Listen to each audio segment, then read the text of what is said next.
Let's start for just a moment, and we'll do a little mantra. So this mantra is just so that our time together may bring light to our consciousness. And just close the eyes and take a moment and collect all your energy. Bring it all back around you. Om Sato Ma Sadgamaya Tamaso Ma Jyotirgamaya Mrityorma Mritam Gamaya. Om Shanti Shanti Shanti.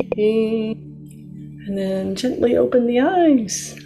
Today I'm going to share a little bit about why we created Halipuli Ayurveda and Yoga and why we created the trainings.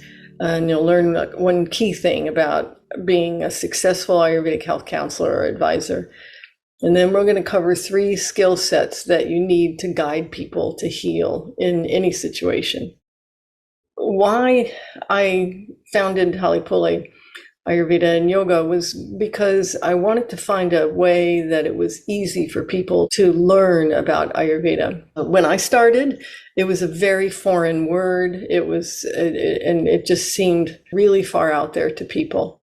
I moved to Hawaii in 1999. I started Halipuli at that time. I wanted a way to share Ayurveda and yoga with people. And so I started doing that actually with people coming and living with me. And then I started having students and clients who wanted to learn more.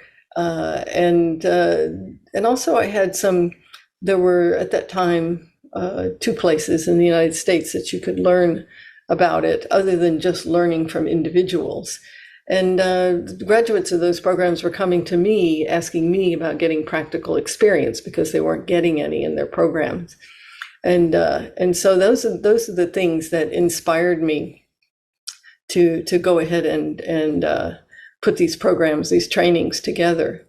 And there's a couple of things too that has happened, which is that we look at Ayurveda in a holistic manner because that's what it is. It's the science of living.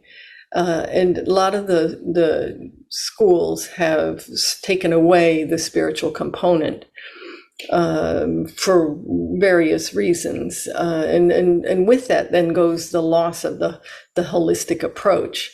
And part of this happened because in India, it used to be that you became a Vaidya or a master of Ayurveda by studying with a Vaidya, or by usually living with them or being with them on a regular basis. And so then at one point then it became schools and part of the education system in India. And with that came the requirement to go through Western medicine first. And then you could specialize in Ayurveda. And so with that, then this holistic approach is getting lost. And that is also probably the other reason that we could say that the spiritual component has been taken out by many people. So just in response to this, I decided to do this program. I wanted people to be able to go deeper with their personal experience. And I also wanted them to be able to feel comfortable to find a way to work individually with people. So we have the 600-hour and we have the 200-hour.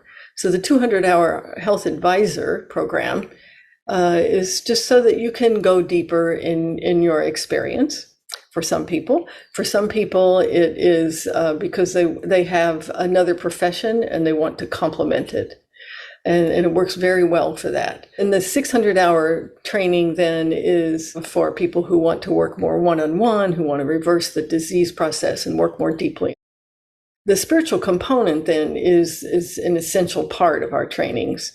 It has to do with our connection to nature and our connection to ourselves. In fact, a lot of the students say that the spiritual approach is what they appreciate most about learning from Halipuli. And for us, it's just a part of what you study. It's the foundation of everything that we learn. Our students can feel the power of it and the potency of the approach to self-healing, and many times with their experience with themselves first, of course. And some of you have had that experience. And this sense of being able to heal is something that's really lacking in a lot of people's lives today. So the holistic approach to healing means that we teach our students how everything is connected and how to assess a situation from multiple perspectives, but really to be able to stand back from it and see the whole view, and how to connect the dots, you could say, within themselves and looking at a client, so that connection within ourselves helps us be able to do that with other people.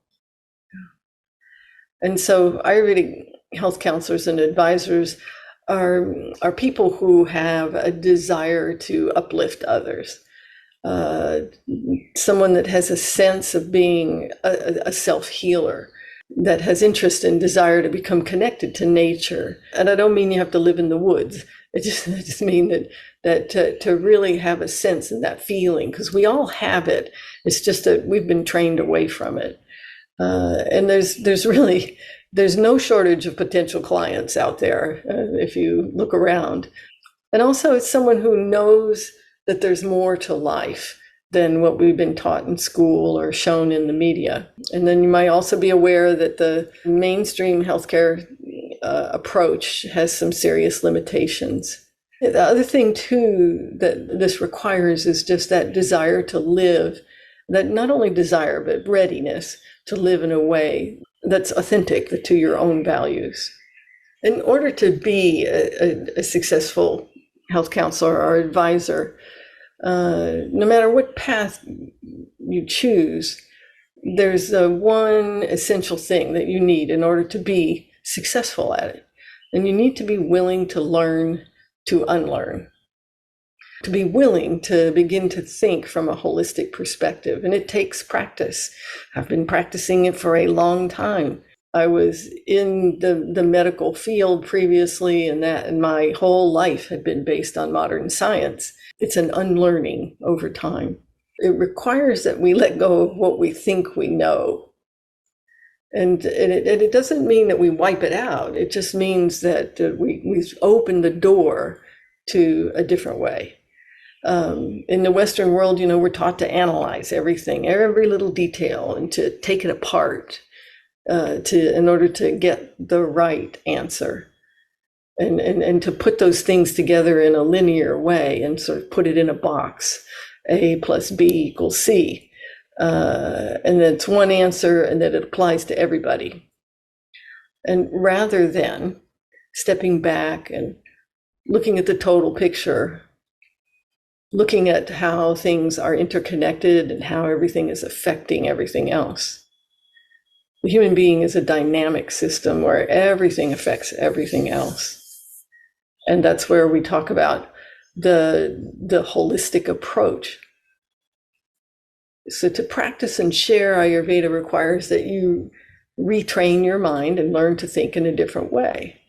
Now, I just want to say there for a moment, if you think, oh my gosh, I've been away from education for a long time, and that's actually probably helpful because we want to unlearn some of those patterns. And so that's what we guide you to do in the training. And it's actually a challenge for a lot of people because who are used to thinking in a linear way, and also and resisting change. Sometimes we get these things, we get this information, we think, I've got it, no problem. And then I put that aside, and I can call on it when I want to. And if you approach the training from that perspective, it'll be frustrating. It can be really frustrating. And we get that feeling of somebody just give me the right answer. But the process of unlearning the linear approach and coming into this holistic way of thinking is really a big part of our own personal growth. And this is the type of personal growth that our students experience in the program. It's really an expansion, I say an expansion of their worldview, but it's also an expansion of our view of ourselves, of humanity.